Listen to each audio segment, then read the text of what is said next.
आठ।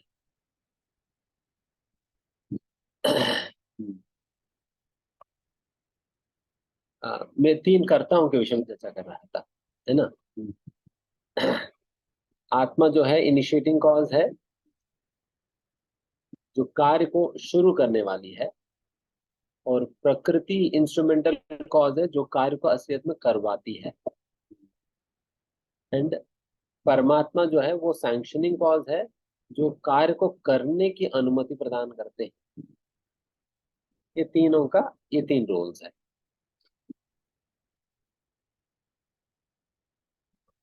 तीनों को तीन रोल्स है। मेरी आवाज सभी को ठीक आ रही या नहीं? प्रभु जी, वॉइस तो ओके है। Voice is okay. Voice.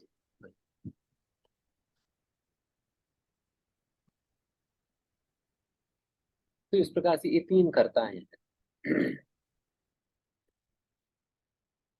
इन तीनों में से कोई भी एब्सेंट होता है ना, वो कार्य हो ही नहीं पाएगा, हो नहीं पाएगा।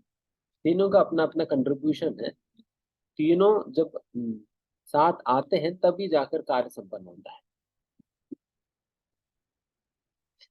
इसमें जैसा उदाहरण के लिए,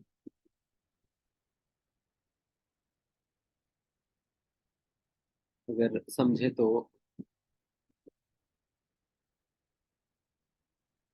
मान लीजिए एक चोर ने चोरी किया। एक चोर ने चोरी किया। उस चोर को पुलिस ने पकड़ा। पुलिस ने क्या किया, उस चोर को पकड़ के उनको कोर्ट में प्रोड्यूस किया। एंड जज उस चोर को जेल में डलवा दिया। जेल में डलवा दिया। तो अभी समझ आ रहे, एक चोर ने चोरी किया, उस चोरी की वजह से फिर उनको पुलिस ने पकड़ा, पुलिस ने उनको जज जज के सामने प्रोड्यूस किया, फिर जज ने उनको जेल में डाल दिया। तभी ये पूरा जो कार्य, मतलब ये व्यक्ति जेल जाने की जो कार्य है, ये कॉन्सिक्वेंस संपन्न होने के लिए, ये रिजल्ट आने के लिए, ये कॉन्सिक्वेंस आने के लिए कौन कौन कारण है?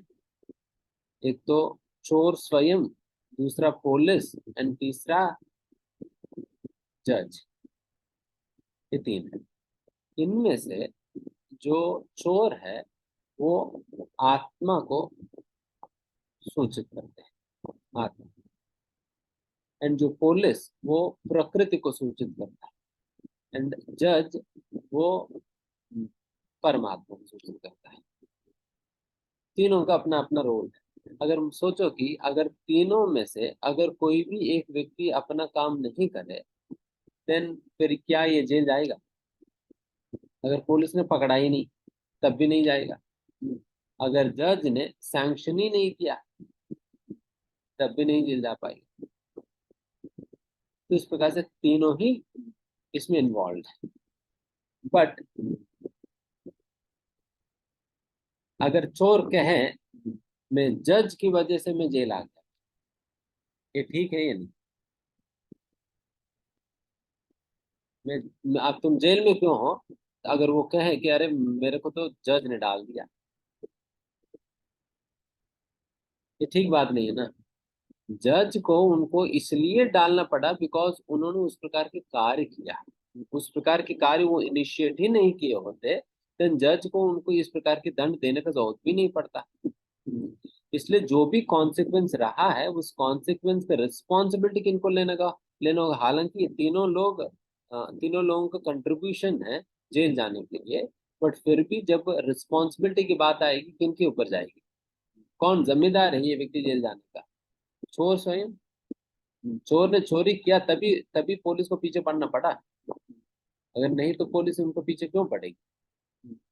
अगर चोर ने चोरी ही नहीं किए होते, देन पुलिस को पीछे पड़ने का भी जरूरत नहीं पड़ता, जज की इस प्रकार की जजमेंट भी देने का जरूरत नहीं पड़ता। उस प्रकार से हालांकि तीनों करता ये अपना अपना, उनकी अपना अपना कंट्रीब्यूशन है, बट फिर भी जब गलती की रिस्पॉन्सिबिलिटी की बात आता है, देन चोर को ही उठाना पड़ता है। चोर को ही उठाना पड़ता है ना। तो इस प्रकार से समझना होगा। इसलिए फिर लोग पूछ सकते प्रभु जी, फिर तीनों करता ही इन्वॉल्व है तो इन सारे पापों को हमें क्यों झेलना पड़ा? पाप भी तो बांट दो तीनों में, पाप भी बांट दो तीनों में। बट पाप तीनों में बांटने की जरूरत नहीं पड़ेगी, बिकॉज इनिशिएट उसने किया है ना। पाप तो उन्हीं को झेलना पड़ेगा जिसने इनिशिएट किया है।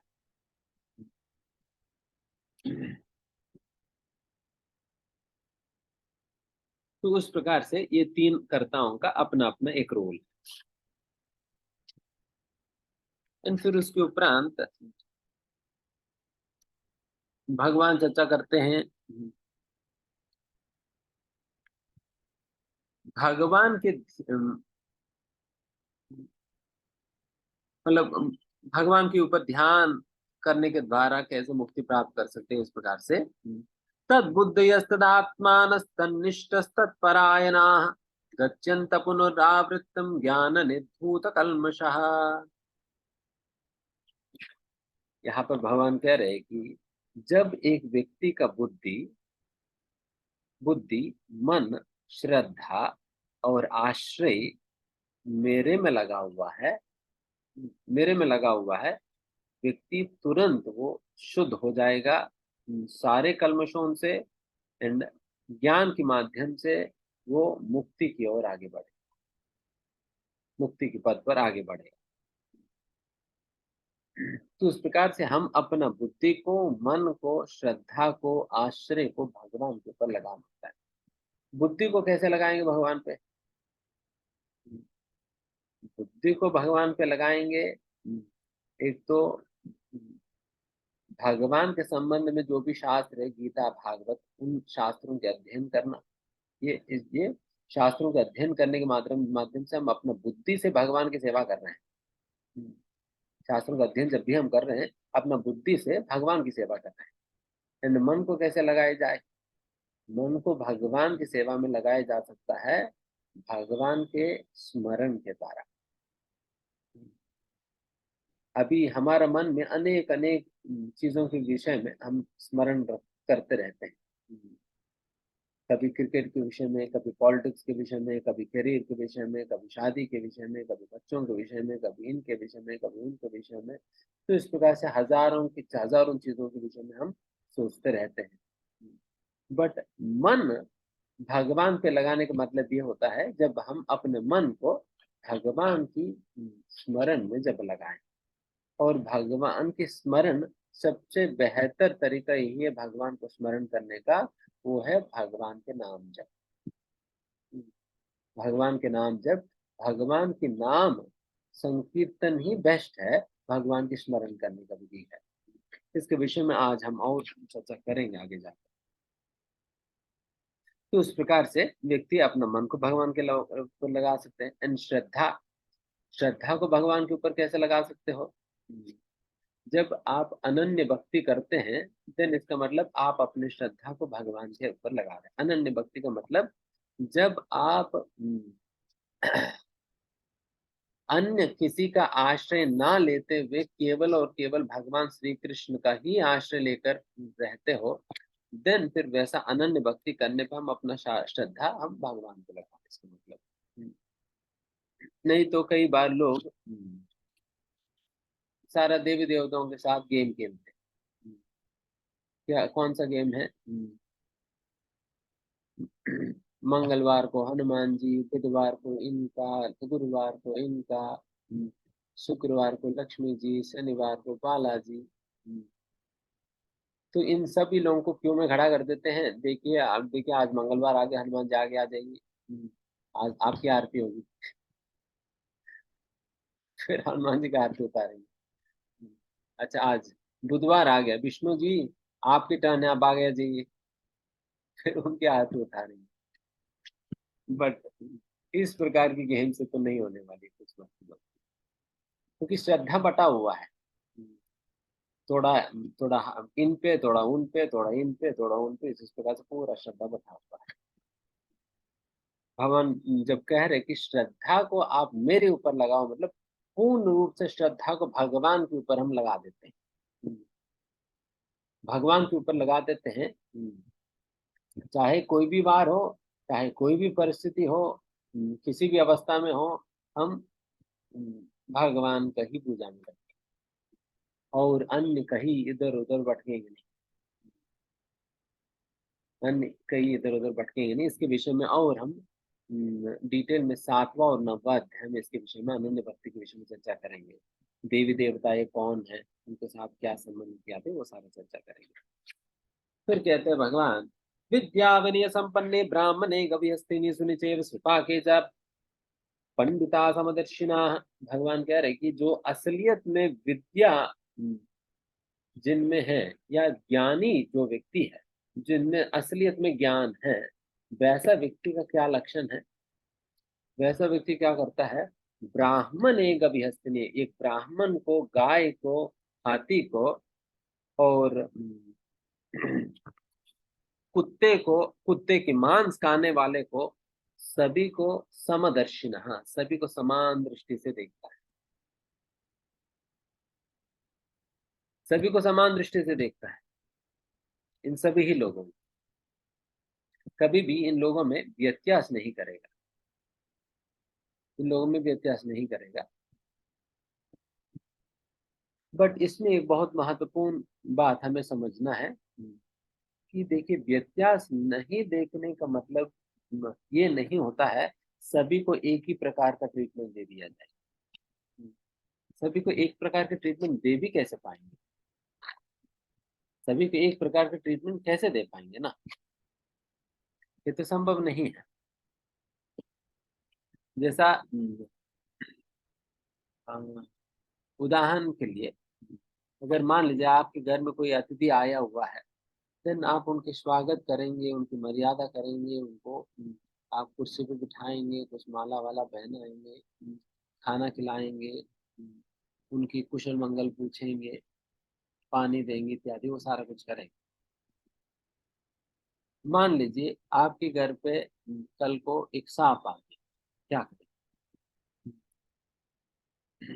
हाँ हाँ जी साहब जी, आप काफी दिनों से हमारे घर नहीं आया, क्या आपको अभी हम याद आया, बहुत दिनों के बाद आप आ रहे हो, आप भी बैठ जाओ, सोफा में बैठ जाए, मैं आप तुम्हारे लिए दूध ले आता हूँ, दूध पीकर बाद में हमें काट। तो ऐसा तो नहीं कहेंगे ना। So you can not treat them, एक प्रकार के ट्रीटमेंट तो दे ही नहीं पाओगे, संभव ही नहीं, प्रैक्टिकल नहीं है, प्रैक्टिकल नहीं है। इसलिए समदृष्टि से देखने का मतलब ट्रीटमेंट में एकता नहीं, ट्रीटमेंट में एकता नहीं है। बिकॉज कई बार लोग इक्वल राइट्स ये वो सारा कुछ करके खूब झंडा लेकर चला रहे हैं, बट संभव ही नहीं, इक्वल कैसे आप बना देंगे ना। we have to identify the differences on a material platform and we have to identify the commonality on a spiritual platform। ये ऐक्यता है आध्यात्मिक रूप से, बिकॉज सभी के सभी आत्मा है, चाहे सांप हो, चाहे मनुष्य हो, चाहे कुत्ता हो, चाहे शेर हो, कोई भी हो, सभी आत्मा ही है। उस दृष्टिकोण से सभी समान है। बट भौतिक दृष्टिकोण में सभी के अंदर व्यत्यास है, उस व्यत्यास को आइडेंटिफाई करना ही पड़ता है। आप कितना कुछ भी करें, आप इक्वल राइट्स कहने पे भी वो इक्वल हो ही नहीं सकता।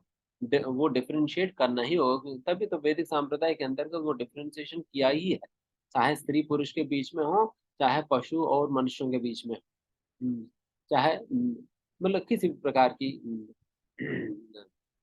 ब्राह्मण क्षत्रिय वैश्य शूद्र में हो, चाहे सन्यासी ब्रह्मचारी गृहस्थ वानप्रस्थ में हो, तो ये व्यत्यास तो आपको एक्नॉलेज करना ही होता है। आप आर्टिफिशियली दोनों को, सभी को समान रूप से ट्रीट नहीं कर सकते हो, ये संभव ही नहीं है। हो ही नहीं पाएगी, ये तो सारा सारा खिचड़ी बना दें, एंड ऑलरेडी बना ही चुके हैं, and वही हम खा रहे हैं रोज, जो खिचड़ी हम लोगों ने पकाया है।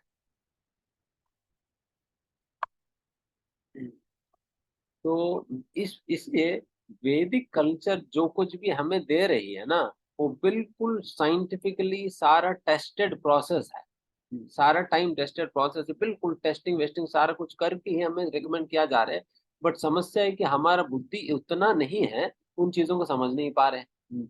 इसलिए हमें लगता है प्रभु जी ये सेंटिमेंटल है, सेंटिमेंटल है। जैसे उदाहरण के लिए, कई बार एयरपोर्ट्स में वो दरवाजा होता है ना, वो जो मतलब आपको आते हुए देख कर ही वो खुल जाता है, आते हुए देख कर खुल जाता है। जो अनपढ़ गांव से जो व्यक्ति आया हुआ है, उनको लगता है कि इसके ऊपर भूत बैठा हुआ है, इसके ऊपर तो निश्चित कोई ना कोई भूत बैठा हुआ है, दरवाजों को मैं आते ही देखकर खोल दे रहे हैं। क्या नहीं तो उनको लगे ये क्या मैजिक है, ये तो अपने आप खुल जा रहे हैं, क्या मैजिक है, ये जादू है। बट थोड़ा सा जिनके अंदर बुद्धि है, जिन्होंने थोड़ा बहुत पढ़ा है, उनको इतना पता है कि यहाँ पर सेंसर्स लगा हुआ है, सेंसर्स डिटेक्ट कर देती है कि कोई भी व्यक्ति, आदमी आ रहे या नहीं जा रहे, उसके हिसाब से उनका सिग्नल मिल जाता है, फिर वो खुल जाता है। ये मैकेनिज्म उनको पता है।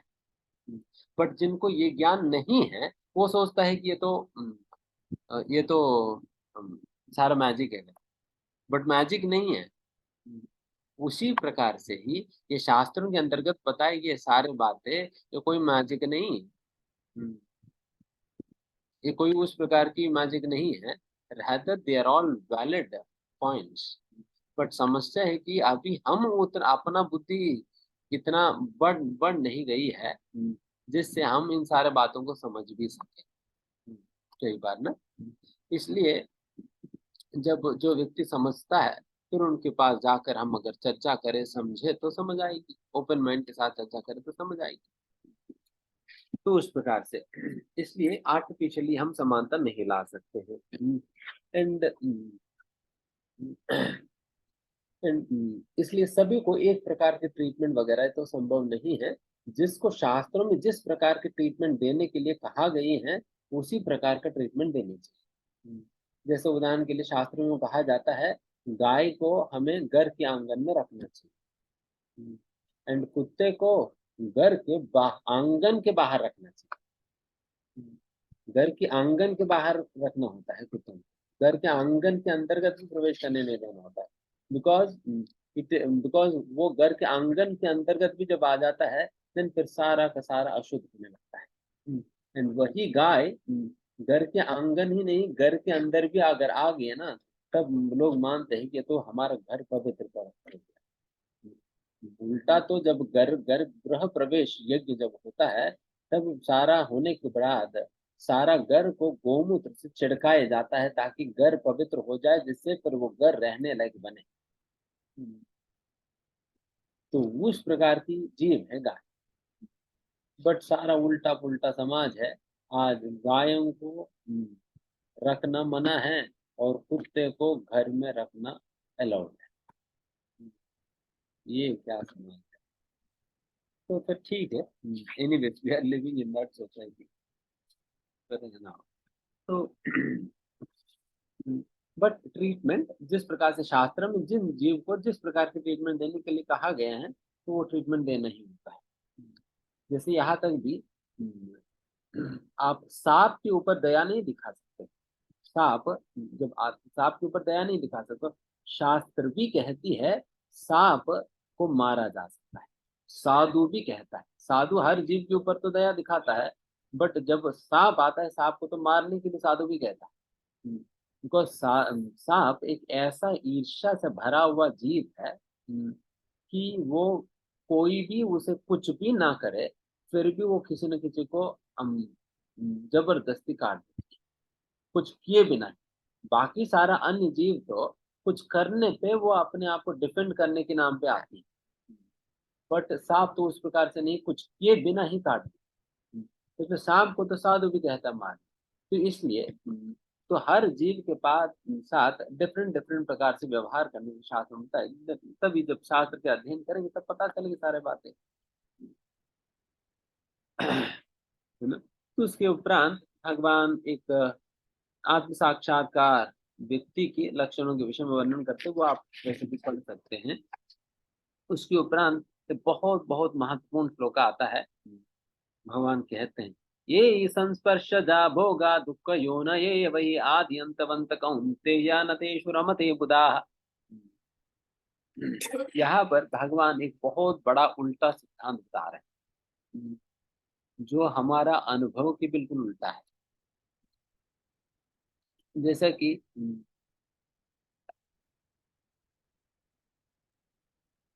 आप में से कितने लोगों को रस मलाई खाने पे आनंद आता है? सभी को आता है। सभी को आता है। सभी को आनंद आता है। जैसा हम रसमलाई को अपने जिह्वा पे रखते हैं, तुरंत रसमलाई के विषय में सोचते ही पानी आ जाता है मुंह में। अगर रसमलाई को रखे तो फिर क्या ही होगा, तो फिर तुरंत मुंह में पिघल जाता है, खूब आनंद आता है। बट भगवान कहते हैं बेटा, रसमलाई खाने पे आनंद नहीं, दुख आए। तो बिल्कुल उल्टा हो गया। रसमलाई खाने पे आनंद के स्थान पे तुम्हें दुख मिलेगा। तो फिर क्या करें? तो इसमें बात यह है, भगवान कह रहे यही संस्पर्शजा होगा दुख का योना, यही है। मतलब एक इंद्रिय इंद्रिय वस्तु के संपर्क में जब आती है, तब दुख का जन्म होता है, बताया। सुख का जन्म नहीं बल्कि दुख का जन्म होता है। मतलब हम इंद्रिय तृप्ति के कार्यों में जब लगते हैं, जब इंद्रियों की इंद्रिय वस्तु के संपर्क में लाते हैं, मतलब अपना जिह्वा को रसमलाई के संपर्क में जब हम लाते हैं, भगवान कह रहे दुख की प्राकृति होता है, दुख जन्म लेता है। बट हमारा अनुभव तो कहती है कि सुख आ रहे हैं। तो फिर इसको कैसे समझे? फिर आगे भगवान इसका क्लैरिटी देते। भगवान कहते हैं यस, मुझे भी पता है कि रसमलाई खाने पे आता है आनंद। बट भगवान कहते हैं आदि अंत कौनते हैं। बट इस आनंद की क्या स्वभाव है? जो भी आनंद आपको मिलता है उस आनंद की स्वभाव है आदि अंत। ये एक समय पर शुरू होता है और दूसरा समय पर खत्म भी हो जाता है, ये आनंद। आप सोचो कि रसमलाई की आनंद आपको कितने देर तक मिलता है? जितना देर उसको गले से उतरने में लगता है, उतना देर तक आपको रसमलाई की आनंद मिलता है या नहीं? जितना देर आपको गले से नीचे उतरने में लगता है, उतना देर तक आपको रसमलाई आनंद दे पाती है। इसलिए कई बच्चों को हमने देखा, हम लोग बचपन में क्या करते थे कि जब भी इस प्रकार की कुछ मीठा और स्वादिष्ट चीज मिलते थे, वो लोग स्वेलो नहीं करते थे, मुंह में ही रखते थे। 10-15 मिनट मुंह में रखते हैं ताकि उनको खूब स्वाद मिले। बट क्या करे, 15 मिनट के बाद भी क्यों ना हो, तो वो तो स्वेलो करना ही होगा। तो फिर चल ही जाएगी। कितना देर तक आप पकड़ कर रखेंगे मुंह में ना? नहीं, रसमलाई खत्म हो जाएगी, खत्म हो जाएगी, खत्म हो जाएगी करके कितना देर तक मुंह में रखेंगे? खत्म ही हो जाएगी। तो इस प्रकार से जितना देर तक वो गले से नीचे नहीं उतरता है, तब तक ही रसमलाई के आनंद है, उसके बाद खत्म ही है। उसके बाद खत्म ही है। इस प्रकार से ये जो इंद्रिय तृप्ति की कार्यों से जो आनंद मिलता है, वो टेम्पररी है, फर्स्ट। एंड उसका दूसरा स्वभाव क्या है कि ये एक्चुअली में आनंद नहीं है, बल्कि ये बहुत बड़ा दुख है। कैसे कि ये इसमें जो आनंद मिलता है वो केवल हमें ट्रैप करने के लिए रखा गया है। उसमें आनंद ट्रैप करने के लिए, जैसा कि कई बार मान लो कि चूहे को पकड़ने के लिए हम, चूहे की केज होता है ना, चूहे की केज में हम एक एक पनीर का टुकड़ा हो या कुछ हम कुछ सब्जी का टुकड़ा हो, हम टांग देते हैं। चूहे को लगता है कि बहुत स्वादिष्ट पनीर का टुकड़ा, मसाला लगा हुआ, वो तो बिल्कुल टंगा हुआ है, मेरे लिए रखा हुआ है। तो अच्छा हुआ तो भूल कर चले गया, तो मैं जाकर आज फीस्ट करूंगी। तो फिर चूहा जाएगी, और पनीर का टुकड़ा खा तो लेगी, और पनीर का टुकड़ा खाते वक्त भी उनको खूब स्वर्ग की अनुभूति होगा। अरे पहले तो मुझे इतना मेहनत करने पे पनीर का टुकड़ा मिलता था, अभी तो फ्री में ही मिल गया आज मेरे को। भगवान की इतना कृपा हो गया कि फ्री में मिल गया। और जैसा पनीर का टुकड़ा खत्म होने के बाद जैसे वो बाहर निकलना चाहती है, तुरंत पता चलता है कि वो बाहर नहीं निकल सकेगी, वो बेचारे वो ट्रैप हो चुकी है, ट्रैप हो चुकी। अभी बताओ कि इस पनीर की टुकड़ा ये इस चूहे के लिए आनंद का कारण बनी या दुख का कारण बनी? दुख का ही तो कारण बना। पनीर खाते वक्त उनको आनंद तो मिला, बट पनीर खाने के बाद तो फिर हो गया कहाँ। जीवन का लास्ट पनीर खाऊं, लास्ट वाला हो गया। उस प्रकार से ये जो कुछ भी भौतिक सुख हमें इस भौतिक दुनिया के अंतर्गत मिलता है, ये सारा माया के द्वारा फेंका गया कुत्तों का बिस्किट है। जैसा कुत्तों को कंट्रोल पे रखने के लिए कई बार वो डॉग बिस्किट उपयोग करते हैं, तो माया फेंकती रहती है, बट हम दौड़ दौड़ कर अगर खाने में जाएं तो पकड़ा जाएंगे। तो वही भगवान कह रहे हैं कि बेटा, तुम्हें लगता है कि ये ऊपर ऊपर से सुख है, बट असलियत में तो दुख है। अगर आपको कहा जाए प्रभु जी ये बहुत स्वादिष्ट व्यंजन है, पी लीजिए, बहुत मीठा लगेगा, बट समस्या ये है कि ये पीने से मर जाए, बिकॉज इसमें मीठा विष है, मीठा विष है। तो ये मीठा विष को पीते वक्त तो खूब आनंद आएगी, बट पीने के बाद क्या होगा, जान निकल जाएगी, जान निकल जाएगी।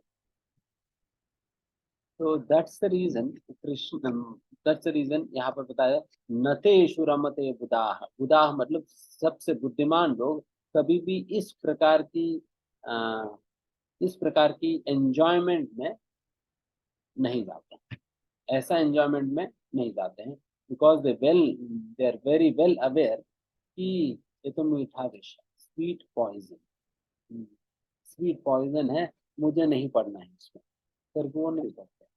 हालांकि ऐसा नहीं कि रसमलाई उनको कड़वा लगता है, ऐसा नहीं कि उनको रसमलाई रसगुल्ला गुलाब जामुन कड़वा लगता है, उनको भी मीठा ही लगता है, बट उनको पता है कि मीठा लगने के बाद तो हालत खराब हो जाता है। तो बेहतर थोड़ा दूर ही रहे।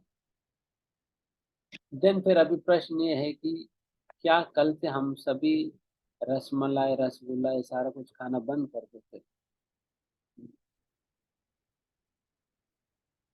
दिन फिर आप सभी कहेंगे ये क्या गीता को से सारा रसमलाई भी छुड़वा दिया, सारा खाना पीना यही है तो मात्र एंजॉयमेंट वो भी छुड़वा दिया। बात यह है कि रसमलाई खाने में कोई दिक्कत नहीं है, रसमलाई को खाया जा सकता है, बट पहले बनाओ घर पे, और भोग लगाओ और भक्तों को बांटो, फिर उसके बाद तुम भी खा लेने एक आध पीस, कौन मना कर रहा है? तो खाने में कोई समस्या नहीं है, खाओ खूब, बट पहले खिलाओ तो भगवान को, जिनकी है रसमलाई, और भगवान को और उनके भक्तों को खिलाओ, फिर उसके बाद तुम भी खा लेना।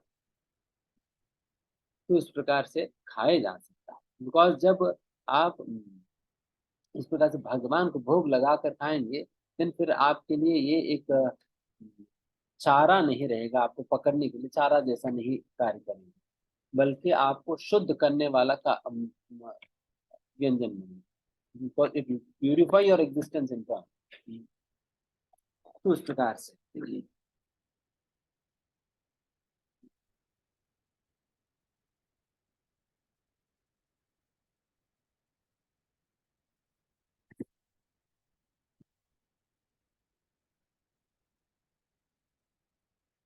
फिर उसमें भी भगवान कहते हैं, अर्जुन पूछ रहे थे भगवान इस प्रकार से कब तक करना,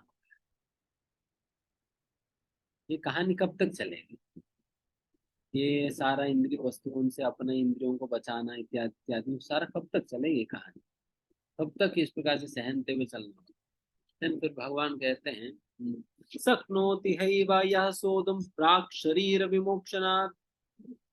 भगवान कहते हैं जब तक तुम्हारे पास ये शरीर है तब तक आपको सहना होगा, तब तक सहना होगा। तो उस प्रकार से तब तक सहना पड़ेगा जब तक ये शरीर, इसका मतलब जब तक हम मर नहीं जाएंगे तब तक ये इंद्रियों के प्रति, इंद्रिय वस्तुओं के प्रति जो हमारे आकर्षण को सहना पड़ेगा, है ना। तो उस प्रकार से एंड फिर फाइनली भगवान जब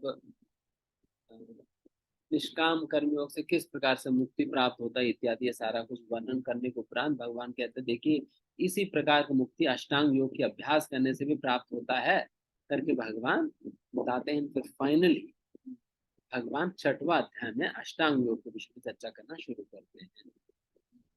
एंड उसके पहले भगवान एक बहुत इंपॉर्टेंट श्लोक बताते हैं, भोक्ताराम यज्ञ तपसाम सर्वलोक महेश्वरम सुहृदम सर्वभूतानाम ज्ञात्वा माम शांति मृच्छति। भगवान कह रहे देखिए this is said to be the peace formula, peace formula, इस फॉर्मूला को अपने जीवन में अपनाने से हमें शांति प्राप्त होता है। ये शांति सूत्र कहा जाता है। शांति सूत्र क्या है? सबसे पहला भोक्ताराम यज्ञ तपसाम, to consider the supreme lord Krishna to be the supreme enjoyer. इसका मतलब Krishna is the supreme enjoyer, first principle. Second, सर्वलोक महेश्वरम, Krishna is the supreme proprietor, Krishna ही सब चीजों का मालिक है। एंड तीसरा, सुहृदम सर्वभूतानाम, एंड वैसा जो कृष्ण जो कि सारा चीजों को एंजॉय करने वाला है एंड सारा चीजों का प्रोपरेटर है एंड सारा चीजों का कंट्रोलर है, एंड वैसा जो कृष्ण है वो मेरी बेस्ट फ्रेंड, वो मेरा बेस्ट फ्रेंड है। तो जो भी व्यक्ति इन चीजों को समझता है देन वो ऑटोमेटिकली शांति को प्राप्त करेगा। सही में ना, अगर आपका फ्रेंड अगर नरेंद्र मोदी जी हो जाए देन फिर ऑब्वियसली आप टेंशन फ्री रहेंगे। ना जॉब करने का जरूरत है, ना ये करने की जरूरत है, ना वो करने की जरूरत है, सारा कुछ नरेंद्र मोदी जी हमें इंतजाम कर लेंगे। बस प्राइम मिनिस्टर हाउस में रहो, और खाना मिल जाएगी, कपड़ा मिल जाएगी, सेवक मिल जाएंगी, ये हो जाएगी, वो हो जाएगी, सब कुछ हो जाएगी। ना आपको पढ़ने का जरूरत है, ना आपको जॉब करने की जरूरत है, ना व्यापार करने की। सभी आपके सामने आकर सलाम कर करके आपके रिकमेंडेशन चाहेंगे, तो जी हमारा थोड़ा सा रिकमेंड करा दो प्राइम मिनिस्टर साहब को। सब कुछ समाधान हो जाता है। तो आप सोचे कि Krishna is ready to become our best friend, Krishna is ready to become a best friend, only thing is that we are not accepting it. भगवान श्री कृष्ण तो तैयार बैठे हुए हैं हमारा बेस्ट फ्रेंड बनने के लिए, बट हम स्वीकार नहीं कर रहे हैं। हम कह रहे हैं अरे नहीं, मेरा तो ऑलरेडी फ्रेंड है, मेरा कॉलेज फ्रेंड है, मेरा बहुत जिगरी दोस्त है, उनको छोड़ नहीं पाऊंगा। तो इस प्रकार से हम अनेक लोगों को बना कर रखे हुए हैं। तो बेस्ट है भगवान को स्वीकार करे अपने बेस्ट फ्रेंड के रूप, because see Krishna is going to, best friend का मतलब ही will be your best guide. समय आने पर आपको मदद भी करेगा, समय आने पर आपको गाइड भी करेगा, समय आने पर संरक्षण भी करेगा, सब कुछ ही करेगा Krishna, because is all capable, is all capable. बाकी आप जितने भी एक्सपेक्टेशंस अन्य फ्रेंड्स से, बंधुओं से, मित्रों से आप रखते हो, nobody is capable enough to fulfil that. कोई भी सक्षम नहीं है उन जरूरतों को, उन एक्सपेक्टेशंस को फुलफिल करने के लिए। आप चाहेंगे ना मुझे अपने जीवन में ऐसा फ्रेंड चाहिए जैसा कि मेरा हृदय की बात सुने और समझे। बट कृष्ण का आपके ऐसा अद्भुत मित्र है, उनको सुनने का भी जरूरत नहीं है, आप बताने के पहले ही वो जानते हैं कि आपकी हृदय की क्या बात है। बिकॉज जिस प्रकार से आप हृदय में हो, उसी प्रकार से कृष्ण भी तो आप ही के आपके साथ ही हृदय में है। एंड आप सोचिए कि मतलब ही is the closest person to us. जैसा कठोपनिषद में बताया जाता है, हमारा हृदय को एक पेड़ से तुलना किया जाता है। एक पेड़ के ऊपर दो पक्षियां बैठी हुई है, एंड वो दो पक्षियां कौन कौन है? एक तो आत्मा, दूसरा परमात्मा। उसके सिवा और कोई नहीं। तो अगर कोई हमसे हमारे लिए सबसे घनिष्ठ और निकटतम है, that is Krishna. But only thing is, हम दोनों मतलब हम कृष्ण को पीछा करते हुए हम खड़े हैं वहां पर। हम विमुख है, केवल सम्मुख होना होता है। मतलब भगवान कृष्ण इस तरफ खड़े हैं, हम पीछे लगा के खड़े हैं। और बस हमें मुंह घुमा कर देखना, देन फिर मिल जाएंगे भगवान से। इतने ही करना है, और क्या। बस घूम जाना होगा, घूम जाने पे आपको सामने कौन दिखेंगे? कृष्ण दिखेंगे। योर बेस्ट फ्रेंड है। Actually we are suffering because we are missing our best,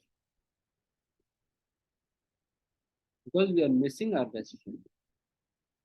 So Bhagavad Gita is simply appealing to all of you to simply accept, invite, and welcome Krishna, who is your best friend. Bhagavad Gita का यही संदेश है, केवल हमें स्वागत करना है जो सबसे बेस्ट फ्रेंड कृष्ण को अपने जीवन में। और क्या ही कर।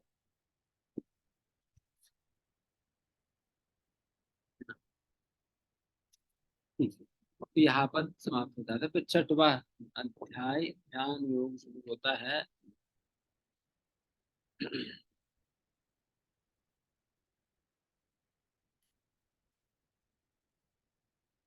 ध्यान योग अष्टांग योग के विषय में भगवान ने पांचवा अध्याय में तो थोड़ा सा हल्का सा बताए तो थे ही।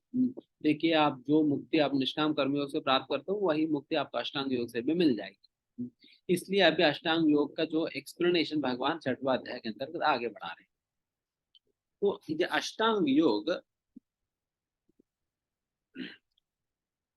के विषय में चर्चा करते हुए भगवान शुरुआत में यही बात कहते हैं, अर्जुन, जिस प्रकार से एक तुलनात्मक अध्ययन कर्मयोग और ज्ञान योग के संबंध में भगवान ने किया है, उसी प्रकार की एक एक्सप्लेनेशन भगवान शुरुआत में अष्टांग योग और कर्मयोग के संबंध में देते हैं। भगवान बताते हैं, अगर लक्ष्य की दृष्टिकोण से देखा जाए, अष्टांग योग और निष्काम कर्मयोग में कोई अंतर नहीं है, क्योंकि अष्टांग योग से भी आपको मुक्ति ही मिलेगा और निष्काम कर्मयोग से भी आपको मुक्ति ही मिलने वाली है। इसलिए लक्ष्य की दृष्टिकोण में तो कोई अंतर नहीं है। एंड फिर आगे जाकर भगवान कहते हैं कि जो अष्टांग योग में वैसा तो दो स्टेजेस है। एक प्रिलिमिनरी स्टेज है, बिगिनिंग स्टेज है, दूसरा एडवांस्ड स्टेज है। इसको योग आरूढ़ा प्रिलिमिनरी स्टेज है, और योगारूढ़ा ये एडवांस स्टेज है। प्रिलिमिनरी और एडवांस स्टेज है। और प्रिलिमिनरी स्टेज में मतलब योग आरूढ़ा में आपको अष्टांग योग के साथ साथ निष्काम कर्म योग भी करना होता है।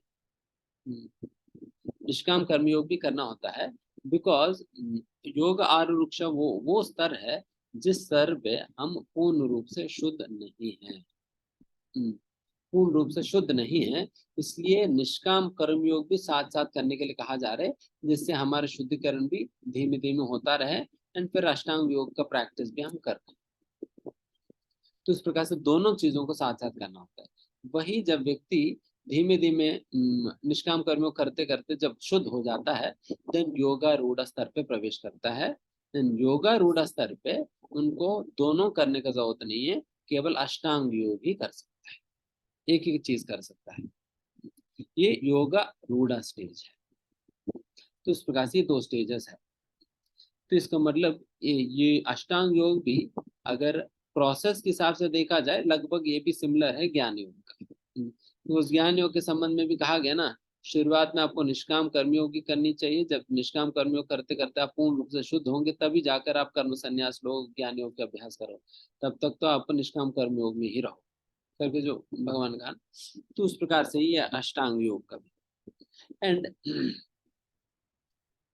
अभी ये चर्चा करेंगे कि जितने भी आज के समय पर योगा इंस्टीट्यूट्स के नाम पे अपने अपने दुकान खोले हुए हैं, उन लोगों के लिए संदेश क्या है कि देखिए, मतलब उन लोगों के लिए संदेश ही नहीं है, जो उन उन इंस्टीट्यूट्स में आश्रय लेने का प्रयास कर रहे हैं उनका भी संदेश कि असलियत में योग शब्द का अर्थ है टू कनेक्ट आत्मा विद परमात्मा। आत्मा को परमात्मा से या भगवान से जोड़ने का प्रक्रिया को योगा कहा जाता है। तो कहा जाता है, आप जरा सोचना कि जो जो चीजें आपको उन योगा इंस्टीट्यूट्स के अंतर्गत जो सिखाए जा रहे हैं, प्राणायाम के रूप में, आसन इत्यादि के रूप में, क्या ये चीज आपको भगवान से कनेक्शन बनाने में मदद कर रही है?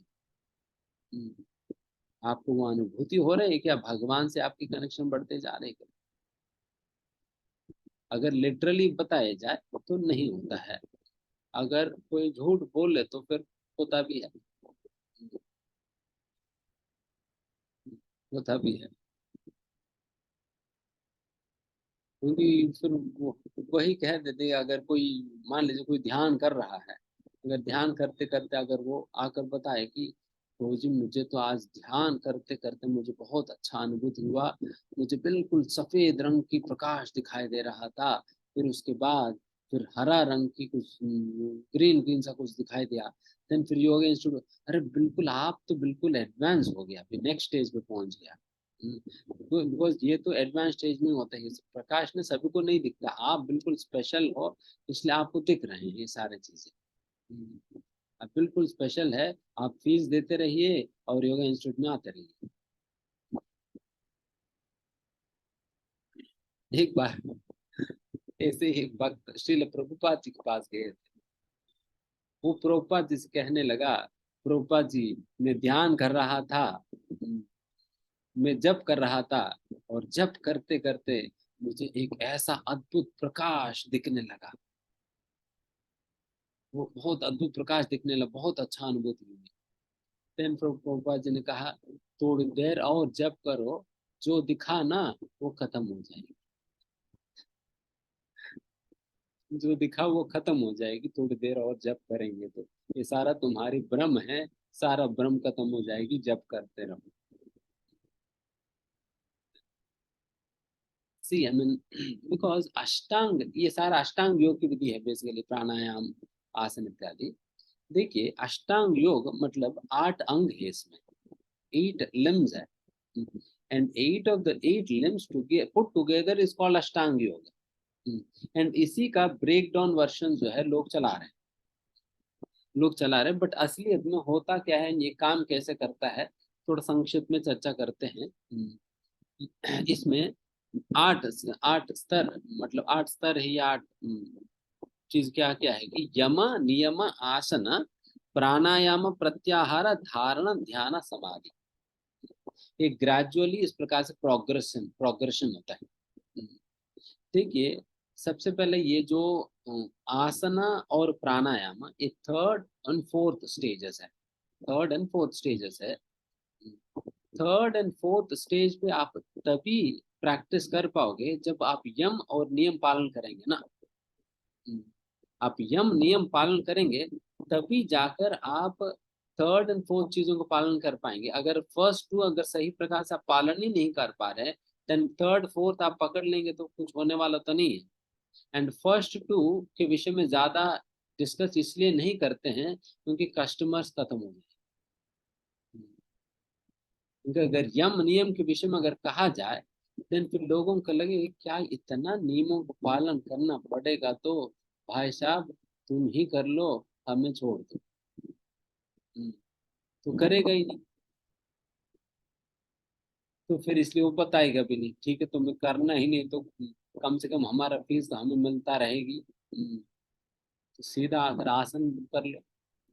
ठीक है, आसन और प्राणायाम करने से आपकी स्वास्थ्य बेहतर हो जाएगी, इसमें हम कोई ये नहीं कह रहे, स्वास्थ्य बेहतर हो जाएगी। If you are doing it for your health you can continue with no problem, but don't think it to be the process for spiritual realisation.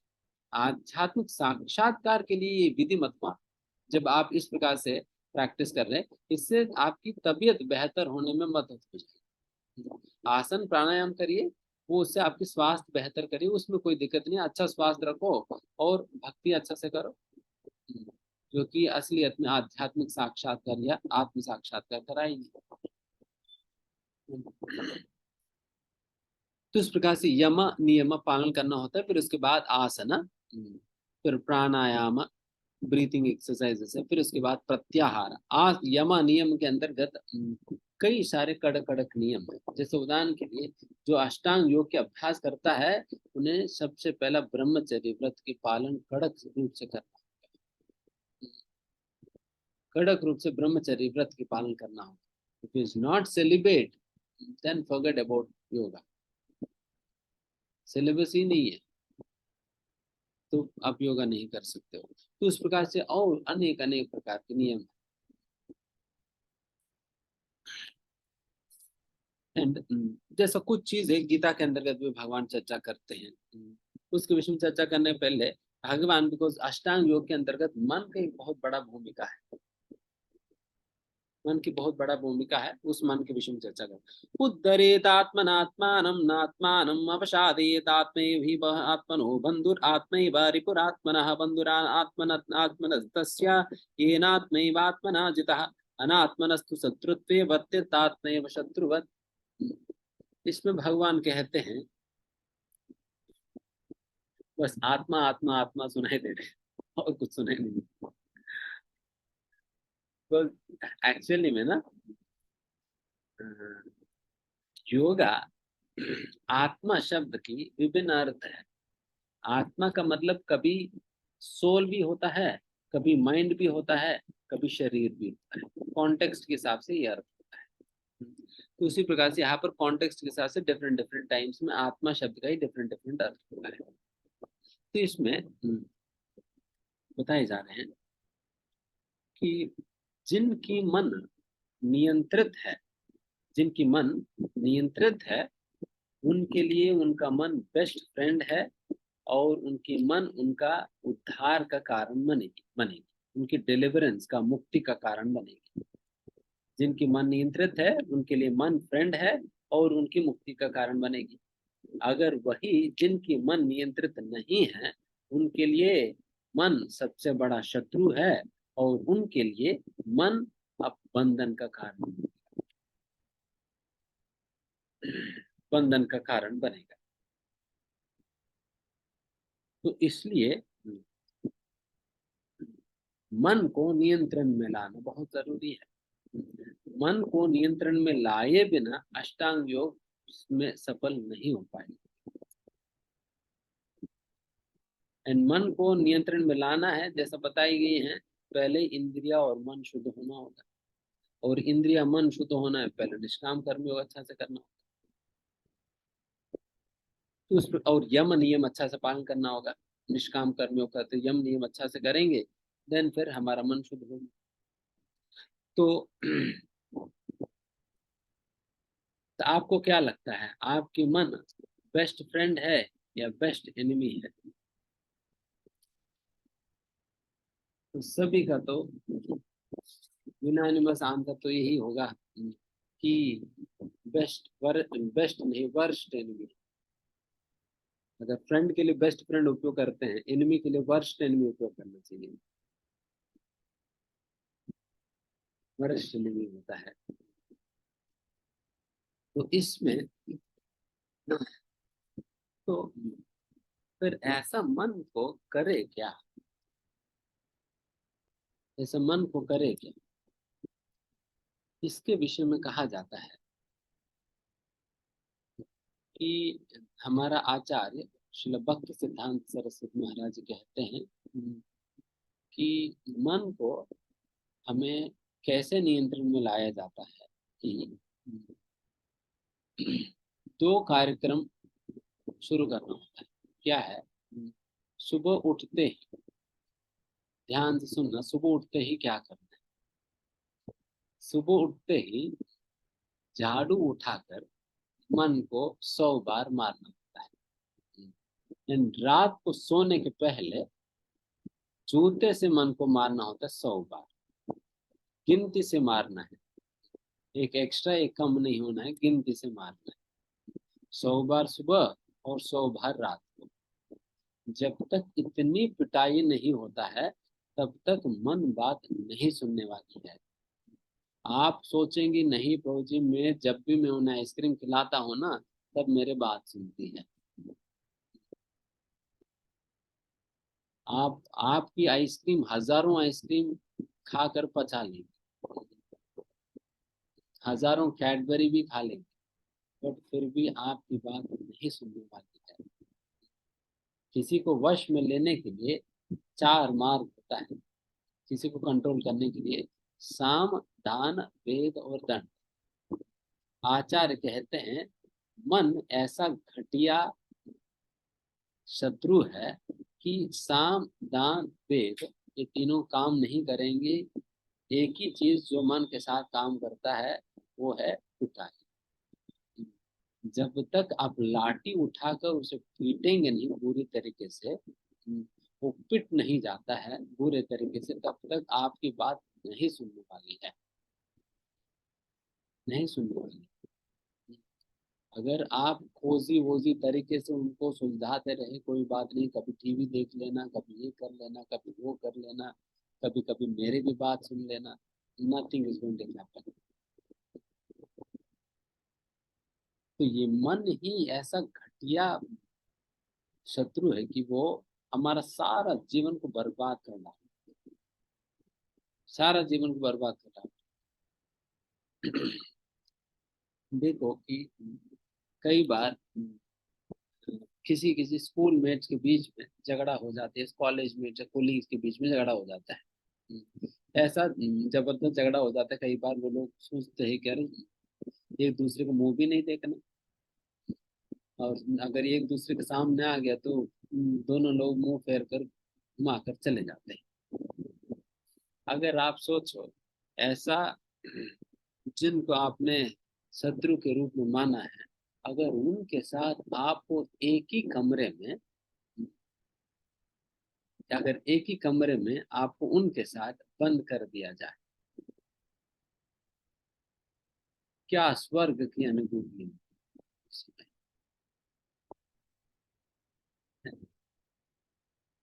Frustrated.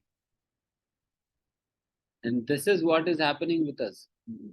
We, along with our worst enemy, we are tied down together in the same room. एक ही कमरे में हमें मन के साथ बांध दिया गया है। तो फिर मन तो हमारी खूब पिटाई कर, तो बट समस्या है ना, इससे भी बड़ी समस्या ये है, मन को हम अपने वर्स्ट एनिमी के रूप में पहचानने की जगह उनको अपना बेस्ट फ्रेंड के रूप में पहचान रहे हैं, और उनकी हर बात सुने जा रहे हैं, जिसकी वजह से ये सारा कॉम्प्लिकेशन हो गया। वो है तो वर्स्ट एनिमी, आप मान रहे हैं उनको बेस्ट फ्रेंड के रूप में, और बेस्ट फ्रेंड है तो उनकी सारे बातें सुनेंगे हम, तो उनकी सारे बातें सुन रहे हैं, देन फिर कचड़े में जा रहे हैं। अगर आप सोच लीजिए कि अगर मिलिट्री का हेड इंडियन मिलिट्री का हेड पाकिस्तान मिलिट्री के हेड से एडवाइस लेके वो अपना स्ट्रैटेजी बनाएगा, देन फिर क्या होगा? उनसे पूछेगा प्रभु जी आप बताना कि मैं अपना आर्मी का प्लेसमेंट कैसे करूं, टैंकर लाऊं या नहीं, तुम्हें कोई दिक्कत तो नहीं टैंकर लाऊंगा तो? कोई बात नहीं, तुम्हें दिक्कत है तो नहीं लाऊं। और ये वाला मिसाइल छोड़ू या नहीं? अरे क्या छोड़ना है, छोड़ने की बुद्धि को छोड़ो। ठीक है भाई, कोई बात नहीं, छोड़ दो। तो इस प्रकार से अगर इंडियन मिलिट्री के हेड पाकिस्तान मिलिट्री के हेड से एडवाइस लेकर काम करेगा तो सारा उल्टा पुल्टा ही हो जाएगा। बिकॉज वो हमेशा एडवाइस किस प्रकार की एडवाइस देगा, हमें नुकसान देने वाला एडवाइस ही देगा। हमें कैसे नुकसान देना है उसी प्रकार का एडवाइस देता रहेगा, फंसा कर रखता है। तो ऐसा घटिया है ये मन। इसलिए जो व्यक्ति मन के ऊपर विश्वास नहीं रखता है वही बुद्धिमान है, वही बुद्धिमान है। बट हम मन के ऊपर हमारी इतना श्रद्धा हो गया कि मन को हम मन में जो भी इच्छा आता है हम सोचते हैं कि मेरी इच्छा है, मेरी इच्छा है। But the best way to control mind, first step to control mind is to understand how you are different from mind. ये पहला कदम है। अगर मन को जिसको भी नियंत्रण में लाना है, सबसे पहला मन को समझना होगा कि हम मन से अलग है, हम मन नहीं है। I am not mind, I am different from mind. इसलिए मन के साथ बात करते वक्त थर्ड पर्सन से बात करने की तरह ही बात करना होगा। हाँ जी बताओ क्या करना है। He is a different personality, हम डिफरेंट है। तो उस प्रकार से समझ कर बात करना होगा। बट हम अपने आप को उसके साथ एक ही करके बात करते हैं तो धोखा खा रहे हैं। जैसा बेचारे दुर्योधन ने धोखा खाया शकुनी से। शकुनी का एकमात्र इंटेंशन यही था कौरवों के साथ मिक्स होने में, कि कुरुवंश को पूरा खत्म करना था उन्हें। बिकॉज कुरुवंश के राजाओं ने उनके पिता को बहुत बुरे तरीके से मारे थे, उनको बदला लेना था। और उनके अंदर इतना शक्ति नहीं है कि वो कुरुवंश को खत्म करने का। इसलिए फिर उन्होंने सोचा कि कुरुवंश में ही आपस में अगर लड़ाई करवा दे, देन फिर ये लोग एक दूसरे के साथ लड़ते लड़ते मर जाएंगे, देन हमारा काम खत्म हो जाएगा। इस प्रकार से सोचकर शकुनी जो है दुर्योधन के साथ फ्रेंडशिप करने लगते हैं। एंड शकुनी ऐसा जबरदस्त फ्रेंड बन जाते हैं दुर्योधन को कि दुर्योधन शकुनी की हर बात मानने लगा। ऐसा सोच कर कि इससे बड़ा वेल विशर तो कोई नहीं मेरा जीवन में, किसी का भी बात नहीं मानता था।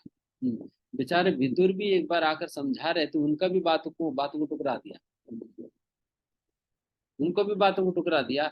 केवल और केवल एक ही व्यक्ति का बात सुनता था दुर्योधन, वो है शकुनी।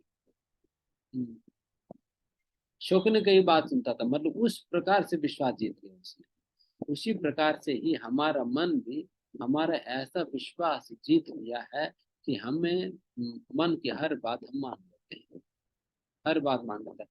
अगर मन में आया है इच्छा मुझे ये मूवी देखना है, देन फिर तुरंत हम उठेंगे, बाइक लेंगे, जाएंगे, मूवी देखेंगे और आएंगे। मन में आ गया इच्छा, we will not use our intelligence, we will not let the, because जब भी इच्छा आता है आइडियली इच्छा को प्रोसेसिंग बुद्धि के पास जाकर माइंड में वो इंटेलिजेंस में वो प्रोसेसिंग होना चाहिए। इंटेलिजेंस में क्या होता है, वो प्रोसेसिंग होकर ये मूवी देखना सही है गलत है वो निर्धारित करेगी। सही गलत के व्यत्यास जो है वो बुद्धि में होता है। देन फिर ज्ञान के आधार पर बुद्धि व्यत्यास करेगी, ठीक है भाई अब तो ये मूवी में जाएंगे, तुम्हारा तुम्हारा तो कल से एग्जाम है, इस प्रकार से मूवी में जाएंगे तो 4-5 घंटा उसी में चले जाएगी, तुम्हारा वैसे ही सिलेबस हुआ नहीं एंड साल भर पढ़ा भी नहीं है, और अभी मूवी में जाएंगे तो तुम्हारा एग्जाम भी जाएगी। तो इसलिए नहीं जाना है करके जो व्यत्यास की शक्ति है वो बुद्धि से आता है। बट ये इन्होंने क्या किया, ये इच्छा को बुद्धि पे जाने ही नहीं दिया, जाने ही नहीं दिया। मन मन से ही उन्होंने इम्प्लीमेंट कर दिया। तो इसलिए ये सारा समस्या है। इसलिए एक तो बुद्धि को स्ट्रेंथन करना इंपॉर्टेंट है और मन को खूब पिठाई करना। तो इस प्रकार से हमें मन के विषय में समझना होगा। ये एग्जैक्टली शकुनी की तरह है, हमें धोखा देकर वो डुबा देंगे। तो इसलिए मन के ऊपर विश्वास मत रखो। आप विश्वास रखे तो वैष्णवों के ऊपर रखो, साधुओं के ऊपर रखो, गीता के ऊपर रखिए अपने विश्वास और श्रद्धा। तभी हम असलियत में आध्यात्मिकता में और जीवन में आगे बढ़ पाएंगे और शांति और सुख को प्राप्त कर पाएंगे। फिर लास्टली अष्टांग योग के विषय में ये बात कहा जाता है कि अष्टांग योग में वैसे तो अष्टांग योग के अभ्यास करना आज के युग में बहुत बहुत मुश्किल है, बिकॉज अष्टांग योग में कहा जाता है जिनको भी अष्टांग योग के अभ्यास करना है उन्हें घर वर छोड़ के जंगल में जाना होता है। घर परिवार छोड़ के जंगल में जाना होता है फर्स्ट ऋतु साइड। आप मेट्रोपॉलिटन सिटी में रहकर सेंट्रलाइज्ड एसी योगा इंस्टीट्यूट में जाकर एक पिरामिड के नीचे बैठ जाने से ध्यान नहीं लगने, वहां पर बैठने से ध्यान नहीं लगने वाली है। ये सारा हमारा ऋषि मुनि मूर्ख तो नहीं है कि मतलब वो उस समय तो कोई मेट्रोपॉलिटन सिटी ही नहीं था, उस समय इतना रजोगुण राजसिकता है ही नहीं था। बट फिर भी जब उनको अष्टांग योग के अभ्यास करना पड़ता था देन फिर सारा परिवार को सब कुछ छोड़ छाड़ कर जंगल में जाते थे एंड कोई पेड़ वृक्ष के नीचे बैठकर पहाड़ पे वो ध्यान करते थे, क्योंकि ध्यान लगाना मन को एकाग्र करना इतना आसान बात है नहीं। जितना आसानी से लोग कह देते हैं और बता भी देते हैं। जो पढ़ा रहे उनसे तो पूछो उनकी ध्यान कब लगी है। जब भी ध्यान लगाता है कोई ना कोई बॉलीवुड मूवी दिखाई देता है उन्हें। और क्या भी, तो फिर ये इस प्रकार से कौन सा ध्यान लगे। आप बॉलीवुड मूवी भी देखते रहो, जो खाना है खाते रहो, जिस प्रकार से खुल्लम खुल्ला इंद्रियों को छोड़ना है छोड़ते रहो, और सडनली आप बैठ जाओ ध्यान लगना, ऐसे ये थोड़ी।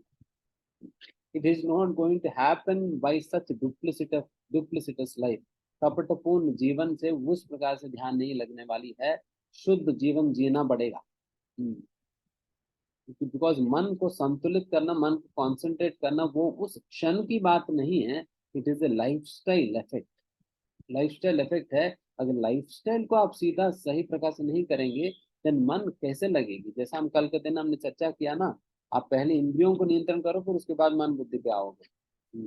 इस प्रकार से सबसे पहला जंगल में जाना होगा। और आप कह सकते ठीक है प्रभु जी कल हम एक बस निकाल देते हैं और जंगल चलें। बट यहाँ पर बताया जा रहा है बेटा सभी लोगों को लेकर नहीं जा सकते हो, कैंप वैम्प टेंट वैम्प लेकर नहीं जा सकते हो।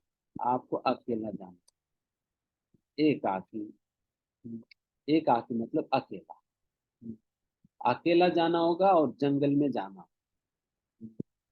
हम तो अकेला रात्रि के समय अपने घर जाने में ही हमें डर लगता है कौन सा कुत्ता पीछे से आकर भौंकेगा। हम कौन सा झारखंड में जंगल में जाकर अकेला पेड़ के नीचे बैठकर ध्यान लगाने वाले। आंखें बंद तो कर लेंगे, मन ही मन सोचेंगे पता नहीं कौन सा शेर पीछे से आ रही है, कौन सा सांप ऊपर से नहीं आएगी, कौन सा बिच्छू पीछे से आकर खाट तो नहीं लेगी। तो इस प्रकार से हमारा मन भय से भरा हुआ है। How can you ever concentrate. So that's the reason because we are not on that level, उस लेवल में है ही नहीं इस प्रकार की कार्य करने के लिए। तभी ये डिस्करेज किया जा रहा है, ये तो हो ही नहीं पाएगी करके। ये सारा जो एक्सप्लेनेशन जब अर्जुन ने सुना फिर भगवान से पूछा कि देखो भगवान ये सारे बातें मेरे लिए बता रहे हैं क्या। देखिए मेरे लिए तो असंभव है, जो जो बातें आप कह रहे हैं इस प्रकार से अपने मन को केंद्रित कर पाना मेरे लिए संभव नहीं है। मैं अपने शक्ति से हवा को नियंत्रण कर लूंगा, मेरे पास इतना सामर्थ्य है, शक्ति है, हवा को भी कंट्रोल कर लेता हूँ। बट मन को कंट्रोल करने के लिए मेरे से मत, क्योंकि है हो ही नहीं पाएगी। आप सोचना कि द्वापर युग में अर्जुन जैसा व्यक्ति जिसकी कंसंट्रेशन पावर्स कितने हाई है, वैसा व्यक्ति कह रहे हैं कि मेरे से नहीं हो पाएगी। आजकल की हम लोग क्या करेंगे, कई बार पुस्तक खोल कर बैठेंगे, एक एक घंटा बीत जाएगी बट पन्ना नहीं पलटता है, क्योंकि मन इधर उधर घूम रहे हैं। तो फिर ऐसा जबरदस्त अवस्था में हमारी स्थिति है, ऐसा जबरदस्त अवस्था है अपनी। तो हमारा कहाँ ध्यान लगेगा? So that's why this is an impractical thing करके भगवान अर्जुन नकार देते हैं। देन फिर भगवान उनको कुछ उपाय इत्यादि बताते हैं। वो क्या बताए भगवान ने, कल का दिन हम चर्चा करके फिर आगे। ठीक है, यहाँ समाप्त कर देते हैं।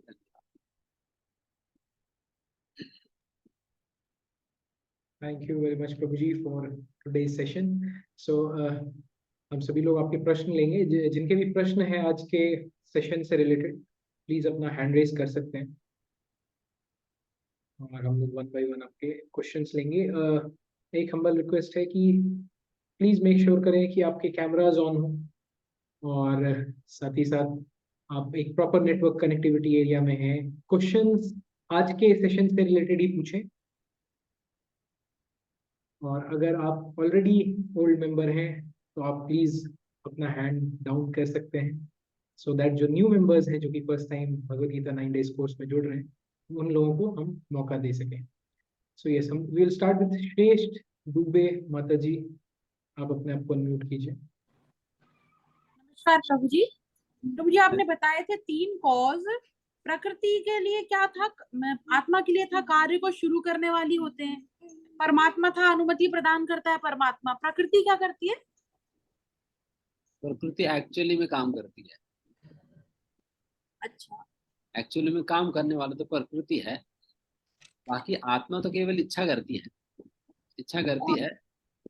और ये कि मन को कंट्रोल करने वाली जो बात है वो मतलब एक्चुअली में कैसे कंट्रोल हो सकता है? ये तो वाकई बहुत टफ है कि कोई एकाग्र कर पाए अपने मन को, मतलब मन और बुद्धि में डिफरेंशिएट कर पाए कैसे, कि मतलब अब ये मन की बात है, अब ये बुद्धि की बात है, ये कैसे डिफरेंशिएट कैसे कर पाएगा? जैसे दो बात अगर कोई एक दिमाग में आई है, ये मन की बात है या बुद्धि की बात है, उसे कैसे आइडेंटिफाई कर पाएंगे? जब बुद्धि से बात आता है, उसका एक लॉजिकल सेंस होता है। बुद्धि लॉजिकल है और मन इमोशनल है। मन जो है इमोशन से इन्फ्लुएंस रहता है, बुद्धि लॉजिकली सोचती है, ज्ञान के आधार पर सोचती है। बट मन तो इमोशनली इन्फ्लुएंस रहता है, भावुकता, भावनात्मकता, उस प्रकार से। तो जब उस प्रकार की लॉजिकल सेंस के साथ, प्रॉपर बैकग्राउंड अंडरस्टैंडिंग के साथ कोई बात आ रही है तो समझ सकते हैं बुद्धि से। Thank you very much mata ji for that question. Next Ishu Bhardwaj mata ji, आप अपने आप को अनम्यूट कीजिए और अपना सवाल पूछिए। जी, हरे कृष्ण प्रभु जी। मेरा क्वेश्चन कल के सेशन से है कि आपने कहा था कि कोई कर्म फल भगवान को प्रभावित नहीं करता। तो जब गांधारी माता ने भगवान को श्राप दिया था महाभारत के मतलब युद्ध के बाद कि आपका वंश नष्ट हो जाएगा, तो फिर वो उनको कैसे अफेक्ट किया, मतलब वो कैसे पॉसिबल हुआ?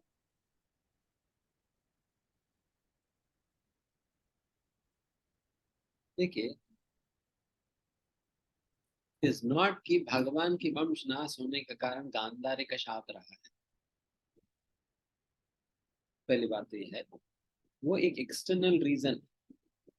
क्या भगवान इतने लोगों के शाप जो माफ कर सकते? भगवान स्वयं कह रहे हैं कि अगर मुझे आप समर्पित कर दे तो फिर आपकी सारा पाप में खत्म कर दूंगा। जो भगवान इतना क्षमता रखता है कि जो कि अन्यों के पापों को नष्ट कर सकता है, क्या उनकी उनकी उनकी उनके विषय में उनको कोई इन्फ्लुएंस नहीं रहेगा? इतना प्रभाव तो है ही। बट इट इज की there are many other reasons why the lord let it happen. और भी कई सारे कारण हैं जिसके लिए भगवान ने उसको होने दिया है। ये केवल गांधारी का शाप ही नहीं है। फिर उसके बाद एक और शाप भी होता है, मिलता है। यदुवंशियों को शाप मिलता है, नारद नारद मुनि और बाकी इत्यादि मुनि जो है, जब उन लोगों की मजाक उड़ाते ये सारे यादव लोग गर्वित होकर, देन फिर वो लोग भी उनको शाप देते हैं तो तुम्हारा सारा वंश नष्ट होगी करके। फिर वहां पर भी हम भी ये भी कह सकते हैं उनका भी शाप की वजह से है करके। उस प्रकार से और भी अनेक कारण हैं। But ultimately if Krishna wanted, अगर भगवान कृष्ण चाहे तो उसको रोक सकते थे। बट भगवान कृष्ण स्वयं चाहा कि इस प्रकार से होना चाहिए।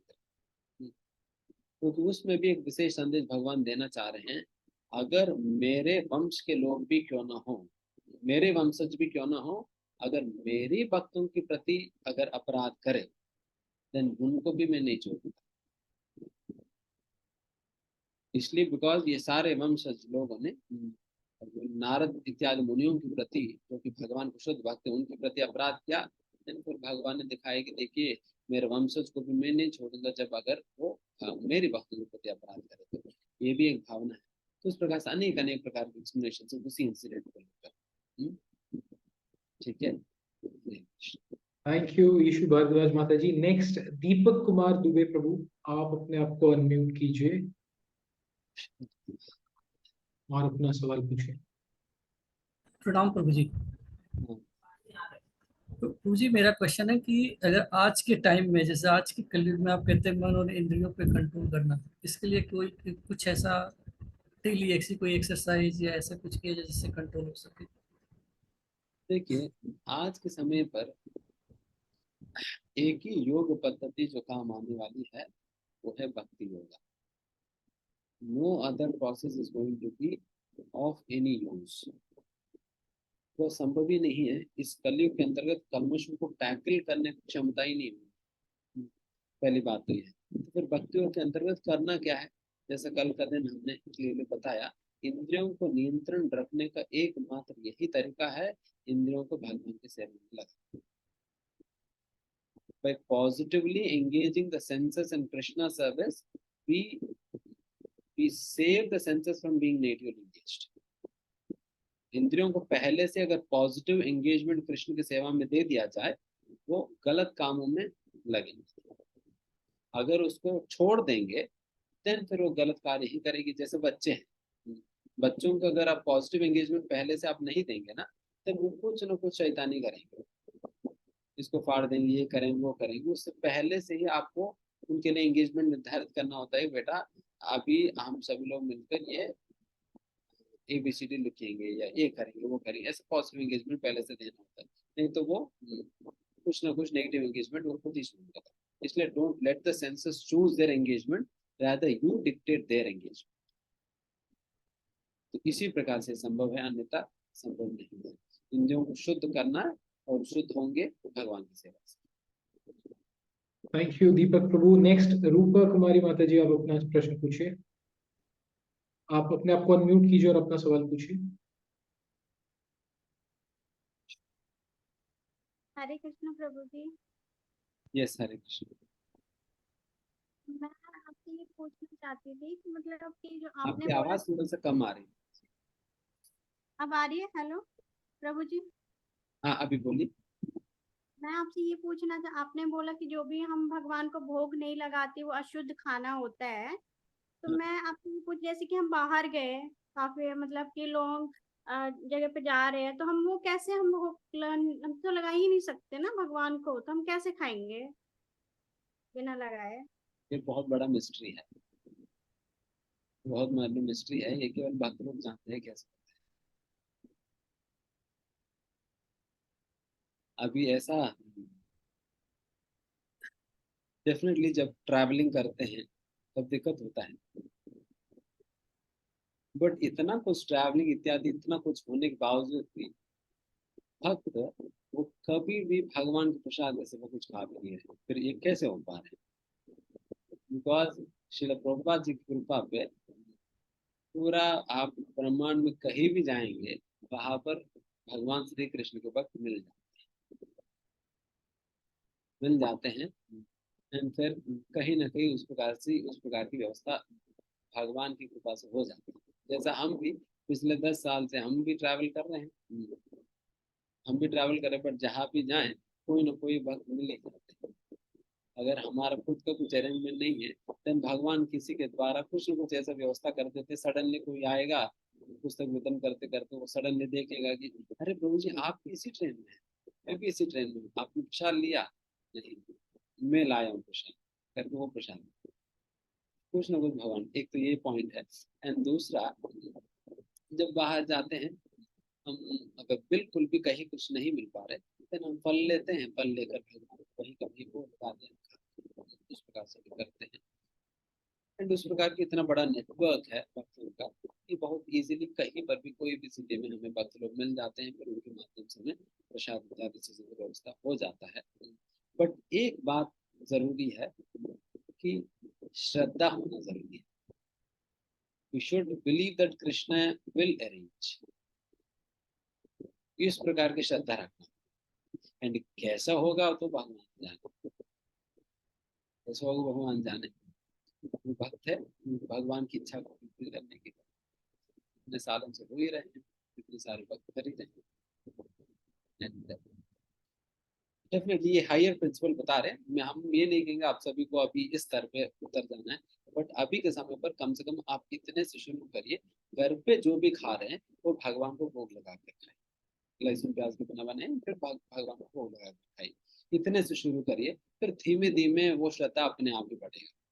हमें ये सारा उपाय बताने की जरूरत नहीं है, उपाय खुद ही आपके बुद्धि में आ जाएगी। बट पहले शुरू करें, पहले आप अपने घर से ही शुरू करिए, बाकी इन सारे चीजों में शुरू से ठीक है। हरे बहुत कृष्ण। धन्यवाद रूपा माता जी। नेक्स्ट अमित ठाकुर प्रभु, आप अपने आप को अनम्यूट कीजिए और अपना सवाल पूछिए।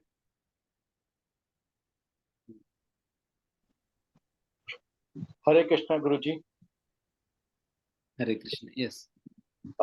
मेरा सवाल है, आपने पहले कहा था कि हम लोग सब जेल में सजा भोग रहे हैं।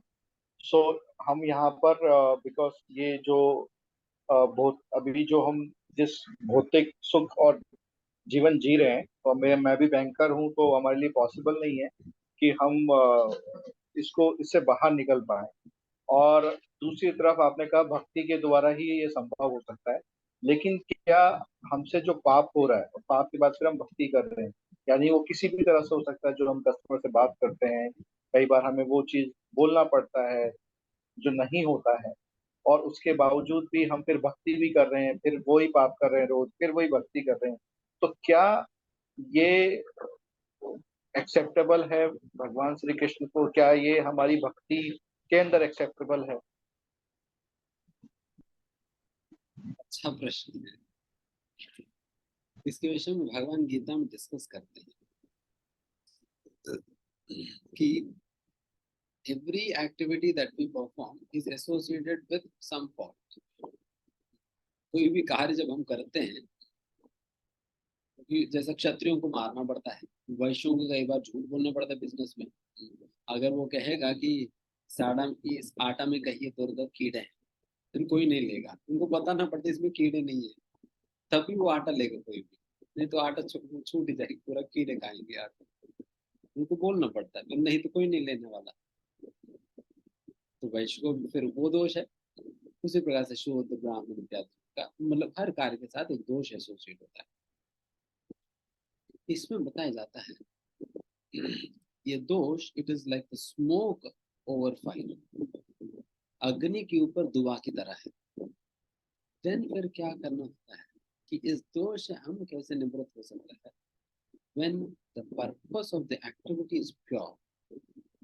जब कार्य करने के पीछे जो हमारा उद्देश्य जो होता है, जब वो शुद्ध रहता है ना, देन फिर उस कार्य के अंतर्गत थोड़ा बहुत जो दोष रहता है वो माफ हो जाता है, वो माफ हो जाता है। The purpose of the activity is pure। Pure purpose means pure purpose means pleasure of Krishna। भगवान की प्रसन्नता, भगवान की सेवा में जब होता है तब वो शुद्ध है, तब माफ हो जाए। बट दूसरी बात ये भी है कि ये भी नहीं सोचना है कि भगवान वैसे भी माफ करने वाले ही है, और नाम लेने पे तो वैसे ही माफ हो जाता है करके बिल्कुल खुले आम अगर पाप करने लगे, देन फिर भगवान ये भी पहचान लेते हैं ये तो फायदा उठा रहे हैं करके फिर बैंड बजाएंगे। तभी भगवान कहते हैं कि नामनो बलात् यस्य हि पाप बुद्धि ही। अगर नाम के बल पे या भक्ति के बल पे अगर कोई पाप करता है, वो बहुत बड़ा अपराध माना जाता है, जिसके लिए बहुत बुरे तरीके से दंड लेना पड़ेगा। अगर अनजाने में और मजबूरी में जब कुछ पाप होता है, देन फिर उसको भगवान जब उस शुद्ध उद्देश्य के कारण उसको पाप करते है ना। अभी क्लियर है? Hare Krishna. Thank you Amit prabhu, thank you very much for that question. Next Deepika mata ji, आप अपने आप को अनम्यूट कीजिए, अपना सवाल पूछिए। हरे कृष्णा प्रभु जी। हाँ।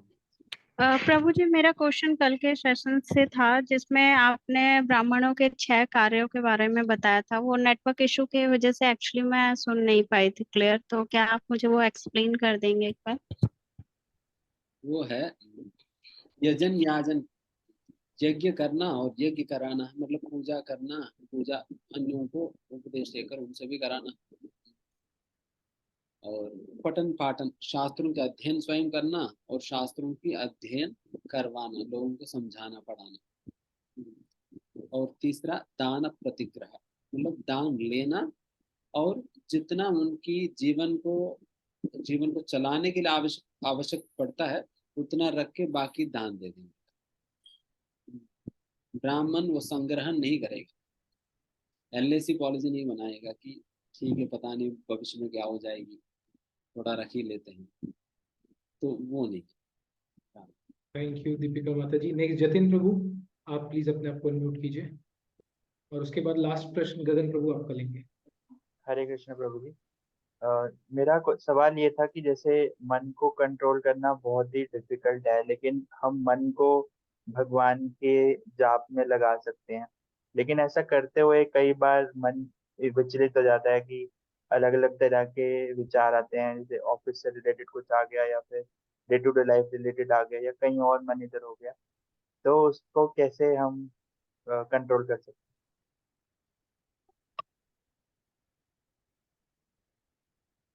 First of all we should forget about controlling, उनको कंट्रोल करने के विषय में भूल जाना। मन को कंट्रोल करना नहीं होता है, मन को शुद्ध करना होता है। जितना शुद्ध है उतना नियंत्रित रहेगा। अभी अशुद्ध है इसलिए अनियंत्रित है। इसलिए मन को सबसे पहला तो कंट्रोल नहीं किया जा सकता है, मन को हमें शुद्धिकरण करना है। और मन को कैसे शुद्ध करना होता है, इस प्रकार से जैसे मैंने कहा, नाम जप और भक्तिमय कार्यों से। एंड ये एक्सपेक्ट मत करना कि नाम जप करते वक्त हमारा मन लगने वाली है, बिकॉज हम जब भी तो क्यों न हो दूषित मन से तो कर रहे हैं, इसलिए वो नहीं होता है, मन नहीं लगने वाली है। बट बात यह है कि चाहे मन लगे या ना लगे, फिर भी हम जब भगवान के नाम को श्रद्धा के साथ जब लेते रहते हैं तो नाम की प्रभाव से मन धीमे धीमे धीमे शुद्ध हो जाता है। ऐसा कहा जाता, चीतो दर्पणमात् जन्म चित्त दर्पण, ये चित्त रूपी दर्पण, या दर्पण का मात जन्म या साफ सफाई होता है जब व्यक्ति भगवान का नाम लेता है। तो उस प्रकार से हमें नाम लेते रहना होगा। एंड जब भक्तों का संगति में आकर जब भक्ति के अंगों का अभ्यास करते हैं, देन फिर बहुत जल्दी ये प्रक्रिया होने लगता है। देन ये जो शुद्धिकरण है वो बहुत रैपिड वे में होने लगता है।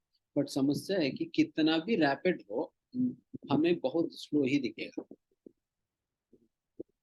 बिकॉज जो गंदगी हमारे मन में है वो दिल्ली म्युनिसिपल कॉरपोरेशन के द्वारा इकट्ठा की गई साल भर की गंदगी से भी करोड़ों करोड़ों गुना ज्यादा है। क्योंकि हमारा एक साल की गंदगी नहीं है, करोड़ों जन्मों से हमने ट्रक भर के हमने मन में डालते आया, और आज हम सोच रहे हैं कि नहीं अभी बहुत हो गया डालते डालते, अभी इसको अनलोड करना है। तो इसलिए ट्रक भर के हमें निकालना पड़ेगा, पहाड़ भरा हुआ है। तो इसलिए it is going to take time. एक टाइम आप सोचिए कि करोड़ों जन्मों से इकट्ठा किया हुआ मल को निकालने में कितना समय लगेगा, कितना भी फास्ट गाड़ी चलाते हैं तो थोड़ा सा समय लगेगा। It is not an instant thing, तो समय लगेगा। थैंक यू प्रभु। और लास्ट सवाल आज का, गगन प्रभु आप प्लीज अपने आप को अनम्यूट कीजिए। हरे कृष्णा प्रभु। यस सर, अपना सवाल पूछिए। सर मेरा ये प्रश्न है कि प्रभु जी आपकी जैसे आपकी गलत वॉइस आचरण ब्रेक हो रही वाले है। लोग जो प्रभु की भक्ति करते हैं जी आपकी उन्हें भी वॉइस वो, ब्रेक हो रही आज है। कर रहे हैं मे बी आप सर वो जैसे मेरा सवाल है कि जैसे गलत आचरण वाले लोग अभी बोलिए। हाँ एक बार प्रभु, हाँ हेलो प्रभु, आवाज आ रही है? हाँ आ रही है। तो मेरा सवाल है कि जैसे गलत आचरण वाले लोग फिर वो भक्ति करने वाले लोगों के साथ गलत व्यवहार करते हैं, वो चाहते हैं कि वो भी गलत आचरण करें हमारी तरह, तो सर ऐसे लोगों के साथ क्या व्यवहार किया जाए जो कि वो प्रभु भक्ति में लीन हो जाएं?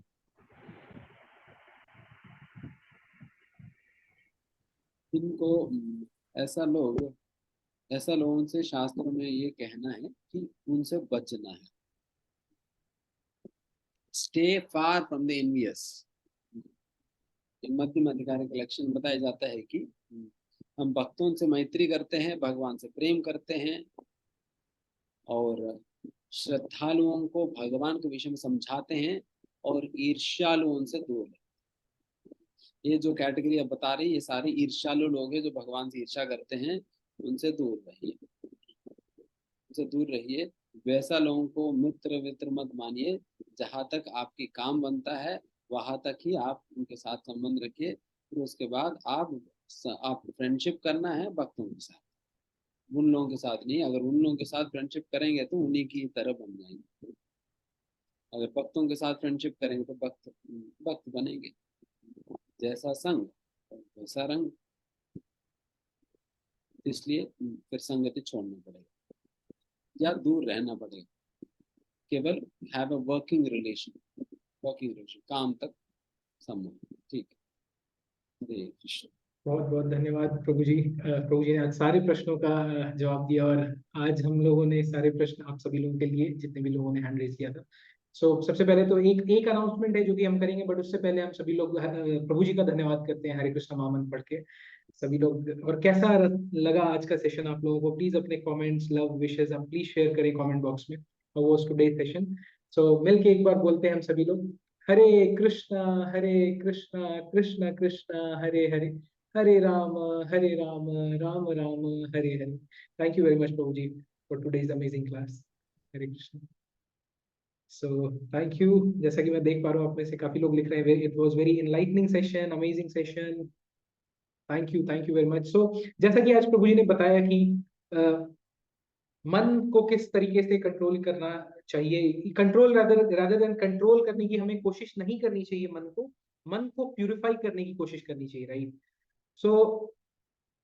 आप में से कितने लोग morning mantra meditation programme, online morning mantra meditation programme में पार्टिसिपेट करना चाहेंगे, जो कि हमें हेल्प करता है for purification of our mind soul? Please type me in the chat box.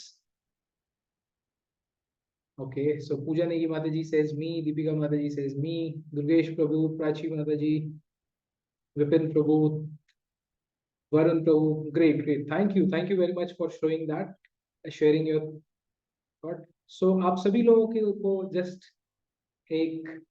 आप लोगों के लिए अनाउंसमेंट है कि आप सभी लोगों के लिए एक online mantra meditation program start होगा after this Bhagavad Gita 9 days, जहां पे कि चैंटिंग ऑफ हरे कृष्ण महामंत्र, उसके इंपॉर्टेंस, और this is the process of purification of soul and mind, right? वो शुरू होने वाला है after this Bhagavad Gita 9 days program. तो इसकी डिटेल्ड जो अनाउंसमेंट है कि ये कब से चालू होगा, क्या टाइमिंग्स होंगे मॉर्निंग में, ये सारी चीजें हम अपकमिंग सेशंस में आप सभी लोगों को बताएंगे। और कैसे इसके लिए रजिस्टर करना है उसके बारे में भी अपकमिंग सेशंस में we will be announcing to all of you, right? जो रजिस्ट्रेशन प्रोसेस होगा उसके बारे में भी, कैसे रजिस्टर कर सकते हैं इस प्रोग्राम के लिए, that we will be sharing in the upcoming sessions. So thank you very much. I can see आप में से काफी सारे लोगों ने कहा कि yes you want to join online mantra meditation. Yes, ये Zoom पे होगा every morning. It will be a half an hour session जहाँ पे कि हम लोग सभी लोग Zoom पे आएंगे और साथ में chanting करेंगे। और उसके पहले एक 5 to 10 minutes का टॉक भी रहेगा, importance of japa and importance of mantra meditation. और साइंटिफिक रिसर्चेस जो हरे कृष्णा महामंत्र पे हुए हैं, वो सारी चीजें बहुत ही डिटेल में आप सभी लोगों के साथ शेयर होंगी ऑनलाइन मंत्र मेडिटेशन सेशंस में, राइट। So thank you. मैं देख पा रहा हूँ आप में से काफी सारे लोगों ने बोला है कि yes you want to join, so stay tuned. Upcoming बहुत सारी चीजें हैं जो कि we will be sharing with you, announcing with you in the upcoming sessions. और यस, जिन्होंने भी अभी तक यात्रा के लिए रजिस्टर नहीं किया है, प्लीज मेक श्योर करें कि आप यात्रा के लिए immediately register कराएं, so that we will be able to do the arrangements for all of you। उस हिसाब से आपका ट्रांसपोर्टेशन और सारी चीजें हमें अरेंज करनी होगी, कितने लोग रजिस्टर कर रहे हैं उस बेसिस पे। सो यात्रा जो हो रही है ये 2 अक्टूबर को हो रही है, अर्ली मॉर्निंग 5:30 पे हम सभी लोग यहाँ पे इस्कॉन नोएडा सेक्टर 33 से निकलेंगे और सेम डे शाम को रिटर्न होंगे। पर seat charges is 800 rupees. So yes, आप सभी लोगों से रिक्वेस्ट है कि ना ही खुद but also your parents, your siblings, your colleagues, अपने फ्रेंड्स को, स्पाउसेस को, सभी लोगों को आप प्लीज इनवाइट कीजिए for this yatra. It is going to be very fun and amazing yatra. Okay, so I can see some of the questions in the chat box. मैं question लेता हूँ, लेकिन उससे पहले एक और अनाउंसमेंट ये है कि भगवद गीता के बुक्स अगर आप में से कुछ लोग हैं जो कि चाहते हैं कि हमारी टीम आपके घर पे डिलीवर करे, so you can connect with Vishwadeep Prabhu on this number, the first number, या फिर असीम गोविंद दास प्रभु जी के साथ कनेक्ट कर सकते हैं। और हमारी टीम मेक श्योर करेगी कि अगर आप दिल्ली या दिल्ली एनसीआर रीजन में रह रहे हैं तो विद इन 1 डे हम आपके पास भगवद गीता की कॉपीज को पहुंचाएंगे। अगर आप दिल्ली एनसीआर से बाहर रह रहे हैं तो विद इन 1-2 डेज आपके घर पे कॉपीज डिलीवर हो जाएंगी। The charges for Hindi version is 250 rupees और इंग्लिश के लिए इट इज 300 रुपीज। और these are just printing cost, we are not including any delivery charges for that। So yes, दिशा सिंह माता जी कह रही हैं कि प्रभु जी इस क्लास की अटेंडेंस कब लगती है, कैसे पता चलेगा कि ये लोग 9 डेज फुली। हाँ, तो बहुत ही अच्छा प्रश्न है माता जी। एवरी डे जो हम क्विज लिंक शेयर करते हैं, डेली क्विजेस जो आपके साथ शेयर हो रहा है, that will be considered as the attendance. अगर आपने क्लास अटेंड की लेकिन आपने डेली क्विज नहीं दिया है तो that it will be, you will not be considered, your attendance will not be considered. So quiz के थ्रू आपकी अटेंडेंस मॉनिटर होती है। So attending daily quiz is mandatory. ठीक है, so I hope that answers your question. Vipin Sharma प्रभु कह रहे हैं कि if we want to add our relatives, friends, so how can we pay for यात्रा? So प्रभु जी, उसमें जब आप फॉर्म फिल करेंगे तो आप उसमें अपने रिलेटिव्स और फ्रेंड्स का भी नाम उसमें डाल सकते हैं और उनका एज ग्रुप भी डाल सकते हैं और कितने लोगों के लिए चाहिए उसके अकॉर्डिंगली आप पेमेंट कर सकते हैं उस नंबर पे, जो नंबर आपके साथ शेयर किया गया है। मैं फिर से शेयर कर देता हूँ ये जो फोन नंबर है, आप इस पे डायरेक्टली कनेक्ट करके कॉल करके भी बता सकते हैं, बट इस नंबर पे जब आप 955572732032 अभिषेक श्रीवास्तव प्रभु का ये नंबर है, ही इज अ डिवोटी। सो उनसे आप कनेक्ट भी कर सकते हैं और बता भी सकते हैं कि ये लोग ज्वाइन करें। बट आप क्लियरली गूगल फॉर्म में अपने सारे रिलेटिव्स के नाम डाल दीजिए और कितनी सीट्स चाहिए उसको कैलकुलेट करके उस हिसाब से आप पेमेंट करके उसका स्नैपशॉट इस गूगल फॉर्म में अटैच कर सकते हैं। So that's not an issue. I hope that answers. या थैंक यू वेरी मच। श्रेष्ठ माता जी आप कह रहे हैं कि प्रभु जी कोर्स के बाद एक बार सभी लोग प्रभु जी से मिलने का अवसर मिलेगा क्या? सो एब्सोल्युटली माता जी, यस, ये यात्रा एक इनिशिएटिव ये है, इसलिए भी है कि आप सभी लोगों को एक बार डिवोटीज के साथ और स्पेसिफिकली हिज ग्रेस वेदांत चंद्र प्रभु जी के साथ एक एसोसिएशन करने का मौका मिले। तो यस, दिस यात्रा is will be helpful for that. और इसके अलावा हम आपको अपकमिंग सेशंस में ये भी अनाउंस करेंगे, जो हमारे वीकली क्लासेस जो टेंपल में चलते हैं, इस्कॉन नोएडा में जो क्लासेस चलते हैं संडेज को मैरिड लोगों के लिए क्लासेस होती है डे टाइम 12:30 से 2 PM तक। तो वहां पे भी फिजिकल एसोसिएशन, तो उसके बारे में हम लोग जानकारी अपकमिंग क्लासेस में आप सभी लोगों को देंगे।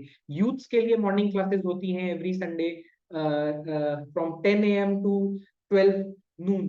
सो जो यूथ्स हैं in between the age bracket, unmarried youth boys हैं उनके लिए, फिर अनमैरिड यूथ गर्ल्स के लिए सेपरेट क्लासेस होती हैं, मैरिड लोगों के लिए क्लासेस होती हैं। तो देयर आर मेनी अपॉर्चुनिटीज जहां पे कि आप कनेक्ट कर सकते हैं डिवोटीज के साथ और क्लासेस को अटेंड कर सकते हैं और एक कृष्णा कॉन्शियसनेस लाइफ को अपने अपने लाइफ में इंट्रोड्यूस कर सकते हैं, इंक्लूड कर सकते हैं. So I hope that answers Mataji your question. Okay. हाँ, Shilpa Mataji says, will we receive any confirmation? I have paid but not yet received the confirmation. तो Shilpa Mataji, I think आप यात्रा की बात कर रही हैं. तो yes, definitely जो यात्रा है उस जितने भी रजिस्ट्रेशन हमारे हो जाएंगे, उसके बाद जिन लोगों ने भी पे किया है और वो फॉर्म फिल कर दिया है, उनको हम एक सेपरेट व्हाट्सएप ग्रुप्स में डालेंगे. ठीक है. So that itself will be considered as a confirmation or acknowledgement from our side. अभी कुछ दिनों तक रजिस्ट्रेशन चलेगा, 1-2 दिन तक, 2-3 दिन तक, और 29th को we will be closing the registration. उसके बाद we will not be taking the registration. So please make sure करें कि आप उससे पहले कर दें, and then you will be added to the WhatsApp group. In case कुछ डाउट रहे तो यहाँ पे प्रभु जी ने ऑलरेडी शेयर किया है, प्रभु जी का जो कि यात्रा कोऑर्डिनेट कर रहे हैं, जो टीम यात्रा कोऑर्डिनेट करिए, तो आप उनसे भी आप कॉल पे या व्हाट्सएप पे पूछ सकते हैं. हाँ, yes. So thank you Suchita mata ji. So normally क्या रहता है, जब हम जब हम फॉर्म फिल करते हैं, यात्रा का फॉर्म जब हम फिल करते हैं ना, तो इमीडिएटली हमें जैसे ही सबमिट बटन पे क्लोज करते हैं तो एक लिंक, व्हाट्सएप लिंक ओपन होके आता है. ठीक है.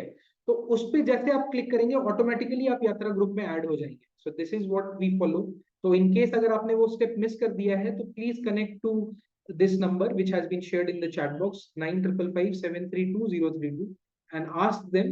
उनके साथ अपना स्क्रीनशॉट शेयर कर दीजिए और बताइए कि मैंने ऑलरेडी रजिस्टर किया है, शायद मैं ग्रुप पे ऐड नहीं हो पाई. So yes, thank you Suchita mata ji for reminding me that.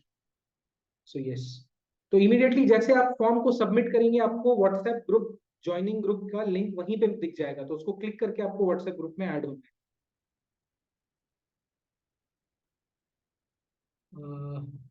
Okay, so I think I have answered most of the questions जो कि आप सभी लोगों ने पूछे. तो जी रिमाइंडर का भी पूछ लीजिए कि किसी को रिमाइंडर.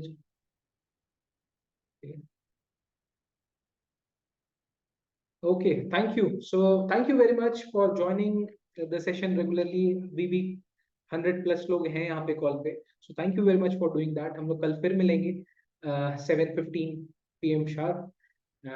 एक बार हम लोग हरे कृष्णा महामंत्र बोल के आज के सेशन को यहीं पे विराम देते हैं. सो सभी लोग मिलके बोलते हैं, हरे कृष्णा कृष्णा कृष्णा हरे हरे, हरे राम राम राम हरे हरे. गुड नाइट, टेक केयर, हरे कृष्णा.